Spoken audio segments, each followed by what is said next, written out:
దేవునికి స్తోత్రము, దేవదేవునికి వందనములు. ప్రభు అయినటువంటి యేసుక్రీస్తు నామములో మీ అందరికీ శుభములు తెలియజేస్తున్నాను. ప్రియ సహోదరి సహోదరులారా, ఈ ఉదయకాల సమయంలో దేవుని యొక్క వాక్యం సెలవిస్తుంది. ప్రభు అయినటువంటి యేసుక్రీస్తు వారు మనమింకను పాపములో ఉండగానే, పాపులమై ఉండగానే, యేసుక్రీస్తు మన యొక్క పాపముల నిమిత్తము ఆయన మరణించాడు. మన యొక్క తప్పుల్ని, తప్పిదాల్ని, మన పాపాన్ని ఆయన యొక్క వీపు మీద వేసుకొని కలువరి సిలువలో ఆయన మరణించాడు. అంటే ఒక వ్యక్తి యొక్క భారాన్ని మనం మొయ్యాలంటే నిజంగా మనం మోస్తామండి?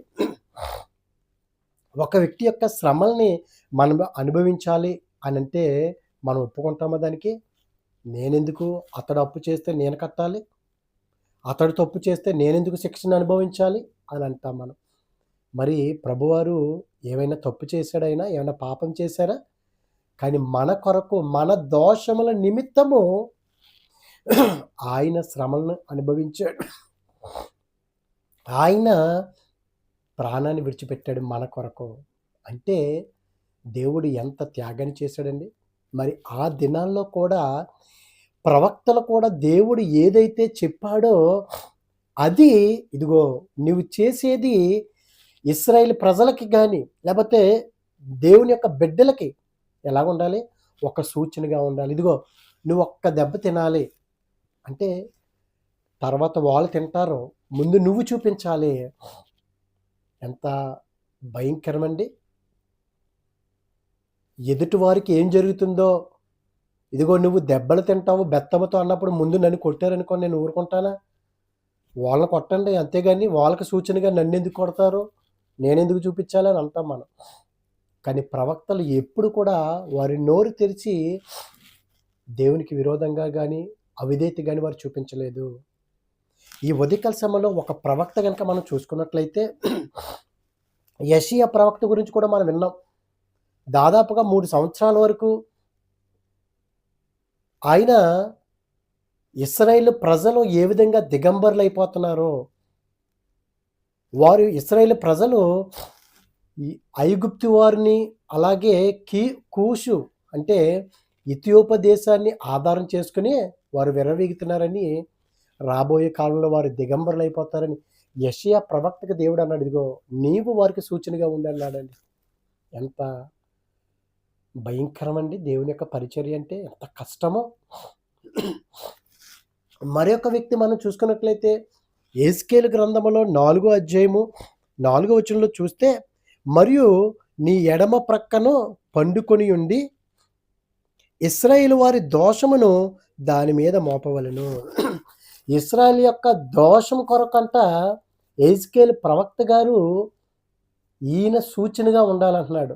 నువ్వు సూచించాలి, రాబోయే కాలంలో ఏం జరగబోతుందో ఇశ్రాయేలు ప్రజలకు నువ్వు చూపించాలి. నువ్వు సూచన ప్రవక్తగా నువ్వు ఉండాలి. ఏంటండి ఏమని అంటున్నాడు దేవుడు? చూడండి, ఇశ్రాయేలు వారి దోషమును దాని మీద మోపవలను. ఎన్ని దినములు నీవు ఆ తట్టు పండుకొందువో,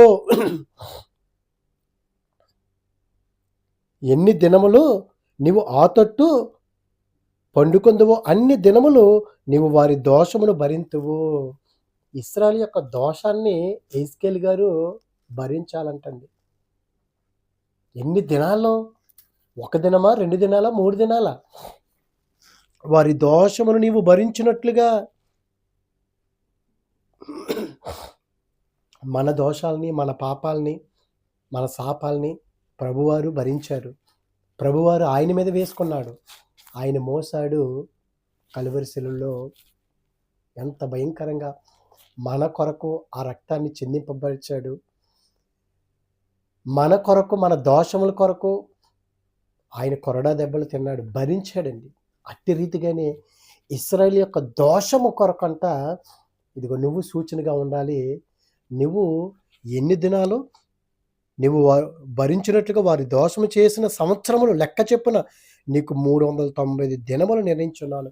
అంటే ఇశ్రాయేలు ప్రజలు దేవునికి విరోధంగాను, దుర్మార్గంగాను 390 సంవత్సరాలు జీవించారు కనుక సంవత్సరానికి ఒక రోజు చెప్పున, అంటే 390 రోజులు, 390 దినాల్లో నువ్వు ఒకవైపే పడుకోవాలి. వారికి సూచనగా ఉండాలి నువ్వు.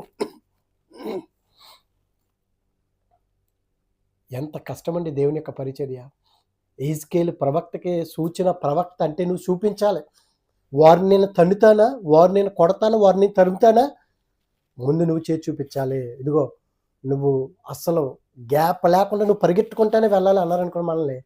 ఎంత సమయం పరిగెడతామండి మనం? ఇదిగో లేకపోతే ఒక 25 కేజీలు నెత్తి మీద పెట్టేసి మోయి నువ్వు అలాగే మోతా ఉండంటే ఎంతవరకు మోతామండి? 1 కిలోమీటరు, 2 కిలోమీటర్లు, 3 కిలోమీటర్లు.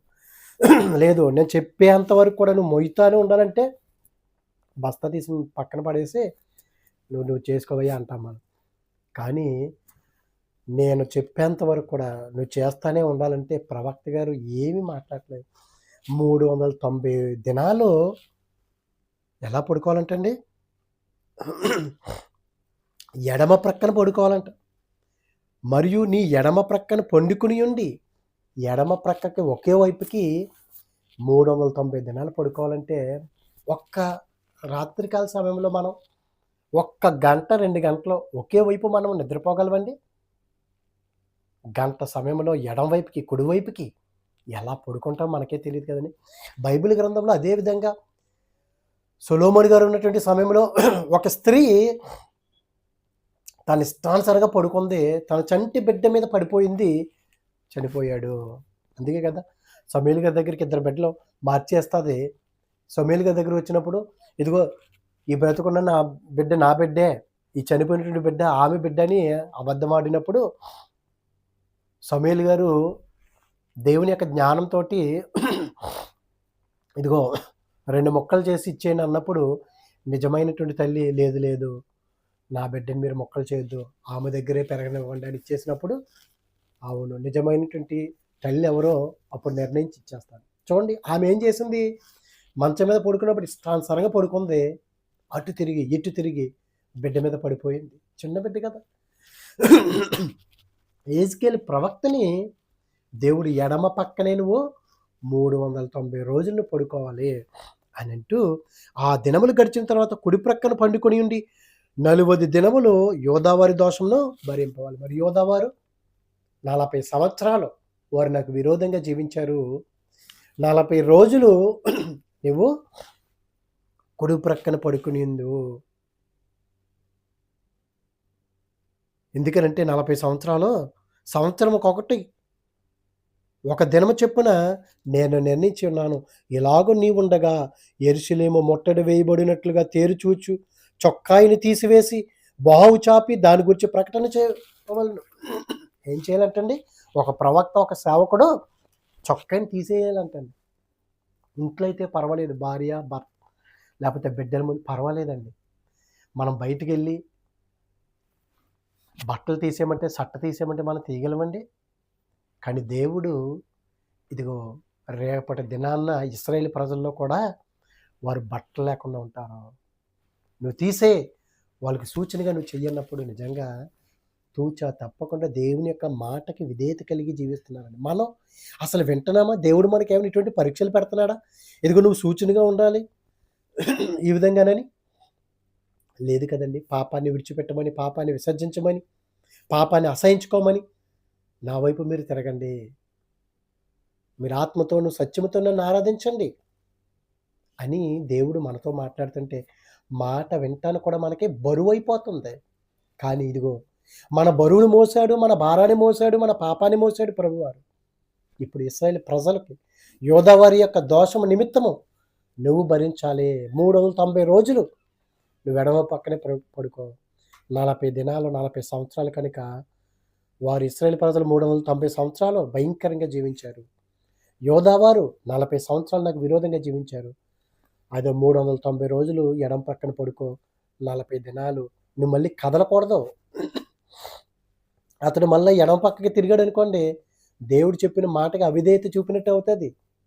అంటే నిజంగా నిద్రపోయాడో లేదో చూడండి.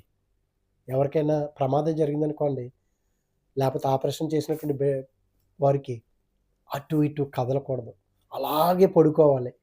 ఎంత కష్టంగా ఉంటుంది చూడండి. అంటే నువ్వు మహా అయితే 1 గంట 2 గంటలు, లేకపోతే ఒక రోజు 2 రోజులు, 390 రోజులండి. 40 రోజులు మరలానే. నీ చొక్కాయిని తీసేసి బాహువులు చాపి దాని గురించి ప్రకటింపవలను. పట్టణము ముట్టడి వేయబడినట్లుండ్లు దినములు నీవు రెండవ ప్రక్కన తిరగక అదే పాటు నుండినట్లు నిన్న కట్లతో బంధించును. మళ్ళీ ఏం చేయాలంటండి, ఇదిగో బబులోను రాజు వచ్చి మిమ్మల్ని తీసుకుని వెళ్ళిపోతాడు, కట్టుకొని కట్లతో కట్టుకోమంటున్నాడు. ఎంత భయంకరం అండి. ఒక వ్యక్తి కనుక మనల్ని గంట సేపు కట్టేస్తే మనం ఉండగలమా, కాళ్ళు చేతులు ఆడకుండా? కానీ దేవుడు తన సేవకుడితో మాట్లాడుతున్నాడు. ఇదిగో అదే పాటున ఉండున్నట్లు నిన్ను కట్లతో బంధించును, మరియు నీవు గోధుమలను యవలను కాయ ధాన్యములను చోళ్లను సజ్జలను తెల్ల జీలకర్రను తెచ్చుకొని ఒక పాత్రలో ఉంచి నీవు ఆ ప్రక్కన మీద పండుకొను. దినములు లెక్క చొప్పున రొట్టెలు కాల్చుకొనవలను.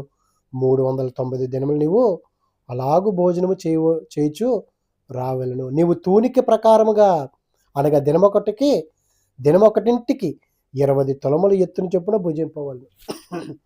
ఆహారం కూడా రోజుకి ఎంత తినాలో కూడా దేవుడు ఎజ్కేలుకి రోజుకి పావు కిలో అంటే 250 గ్రాములు. ఏమంటే మనం 250 గ్రాములు ఇంత అన్నం సరిపోతుంది మనకి? మన కేజీ ఆకలి అయితే కేజీన్నర తింటాం మనం. పొట్ట ఎక్కడ కూడా ఖాళీగా ఉండకూడదు మనకి. కానీ దేవుడు తన ప్రవక్తతోటి పావు కిలో మాత్రమే తినాలంటే రాబోయే దినాలు ఇదిగో తిండి కోసం మీరు కొట్టుకుంటారు. ఆ దినాలు కూడా సోమరోణులో ఏం చేశారు, పావురపు రెట్టను కొనుక్కున్నారు. ఎందుకు? ఒకవేళ అందులో గింజలు ఏమైనా ఉంటే గనక కడుక్కుని వండుకుని తినటానికండి. ఎంత భయంకరం అండి. ఎజ్కేలు ప్రవక్తని దేవుడు చేయమంటున్నాడు. 490 రోజులు నువ్వు ఎడం పక్కన పడుకో, 40 రోజులు కుడి ప్రక్కన. నువ్వు తినేటువంటి తిండి రోజుకి పావు కిలో మాత్రమే తినాలి. ఆయన అంటున్నాడు, ఇదిగో అనగా నువ్వు తూనికరాళ్ళు ప్రకారం అనగా దినమొకటికి 20 తులములు ఎత్తు చొప్పున భుజింపవలను. వేలకు తినవలను. నీళ్లు కొల ప్రకారము అరపడి చొప్పున ప్రతిదినము త్రాగవలను. నీళ్లు కూడానండి, ఒక మనిషి రోజుకి 8 లీటర్లు 5 లీటర్ల నీళ్ళు తాగాలి. 5 లీటర్లు, 8 కాదు, 5 లీటర్ల నీళ్లు తాగాలి. కానీ దేవుడు అంటున్నాడు ఎజ్కేలు తోటి, రోజుకి నువ్వు 1/2 లీటర్ నీళ్ళే తాగాలి. అది కూడా కొలత చెప్పున, ఒకేసారి తాగేయకూడదంటే. మళ్ళీ చూడండి, దేవుని కొరకు ప్రయాసపడినటువంటి వ్యక్తులు ఈ లోకం మీద మనసు ఉంచరండి. ప్రవక్త అయినటువంటి ఎజ్కేలుతో నేను రాబోయే కాలంలో ఏం చేయబోతున్నానో అది నువ్వు చూసి, ఇదిగో నువ్వు చేసి నా ప్రజలకు నువ్వు చూపించు. మనముంటే అండి, మనం చేస్తామా నిజంగానే? అమ్మో నాకు ఈ సేవ వద్దు, ఈ పరిచర్య వద్దు, నాకు ప్రభునికి దండం ప్రభు అని చెప్పేసి వెళ్ళిపోతాం. ఇదేంటి, రేపొద్దున వాళ్ళని తరుముతాడంట, నేను పరిగెట్టాలి. ఇప్పుడు వాళ్ళని కొడితే ఇప్పుడు నేను దెబ్బలు తినాలా? వాళ్ళు తంటే ముందు నేను తినాలా అని మనం అంటాము. ప్రియ సోదరులారా, దేవుని యొక్క పరిచర్య అంటే ఇదిగో దేవుని యొక్క శక్తి నువ్వు తెలుసుకుంటే, దేవుని యొక్క గొప్పతనం, దేవుని యొక్క ప్రభావం తెలిసినప్పుడు దేవుడికి నువ్వు సరెండర్ అయిపోతావు, సమర్పించేసుకుంటావు. ఎజ్కేలు దేవుని యొక్క శక్తిని చూశాడు, దేవుని యొక్క దర్శనం చూశాడు, సమర్పించేసుకున్నాడు. కనుక దేవుడు ఏది చెప్తే అది వింటున్నాడండి. ఇదిగో రోజుకి పావు కిలోను తిను, రోజుకి 1/2 లీటర్ నీళ్ళు, అది కూడా లెక్క చొప్పున తాగాలి. రోజుకి ఎంత తాగాలి అంత, 1/2 లీటర్ నీళ్ళు రోజులో తాగాల. పొద్దున్న ఎన్ని, మధ్యాహ్నం ఎన్ని, సాయంత్రం ఎన్ని, మొత్తం మీద. ఎంత కష్టమండి. ప్రియ సోదరులారా, దేవునికి దగ్గరగా ఉండండి. దేవుని యొక్క మాటకి విధేయత చూపించినట్లయితే ఇదిగో ఎవల అప్పములు చేసి వారు చూచుచుండగా దానిని మనుషుల మలముతో కాల్చి భుజింపవలను. ఎవలన్నీ కూడా చేసుకోమన్నాడు కదా, దాన్ని ఎలాగా మనం ఇంతకుముందు వంట చేసుకోవాలంటే ఎలా? గ్యాస్ ఉందండి మనకి, పొయ్యితోటి, పొలాలతోటి, పిడకలతోటి, ఆవు పేడ, గేదె పేడ, పిడకలు. కానీ నువ్వు ఏది మనుషుల యొక్క మలముతో వండుకోవాలంట. రేపొద్దున రాబోయే కాలంలో ఇశ్రాయేలు ప్రజలకు ఆ విధంగా అవుతుంది. అయ్యో ప్రియ సోదరులారా, ఒక్కసారి మనం దేవునికి దగ్గరగా ఉండినట్లయితే, విధేయత చూపించినట్లయితే, నా కుమారుడు, నా కుమార్తెని దేవుడు ఎంతో సంతోషిస్తారు. ఆ దినాన్న ఇశ్రాయేలు ప్రజలు ఎన్ని సంవత్సరాలు అండి, 490, 390 సంవత్సరాలు దేవునికి అవిధేయతగా ఉన్నారు. యోధావారు 40 సంవత్సరాలు. మరి మనము విధేయత కలిగి జీవించి దేవునికి ఇష్టమైన బిడ్డలుగా మనం జీవించే వరకు ఉందాం. అటువంటి కృప దేవుడు మనందరికీ అనుగ్రహించును గాక. ఆమేన్. పరిశుద్ధుడా, ప్రేమగల తండ్రి, మహిమగల దేవానికి స్తోత్రాలు ప్రభా. ఇదిగో దేవ ఈ ఉదయకాల సమయంలో ప్రభా, నీకు అవిధేయత చూపించటం వల్ల ప్రభా, ఇదిగో దేవా మా పాపముల నిమిత్తం ప్రభా నువ్వు కలువరి శిలువలో నువ్వు మరణించావయ్యా. ఇదిగో తండ్రి, ఆ దినాల్లో ఇశ్రాయేలు ప్రజల యొక్క దోషాన్ని భరించడానికి నువ్వు ఎజికేలుని వాడుకున్నావు ప్రభా. ఎంత కష్టమో ప్రభా, అయినప్పటికీ నీ కుమారుడు వెనకడుగేయలేదయ్యా. నీ యొక్క శక్తి ఏంటో, నీ ప్రభావం ఏంటో, నీ మహిమా స్వరూపం ఏంటో ఎరిగి ఉన్నాడు కనుక ప్రభా, మేము కూడా నీకు విధేయత కలిగి నీవు చెప్పే విధంగా ప్రభా మేము నడుచుకుంటానే మాకు మార్గాన్ని సరళం చేయమని క్రీస్తు నామములో అడుగుచున్నాం పరమ తండ్రి. Amen, amen. God bless you all.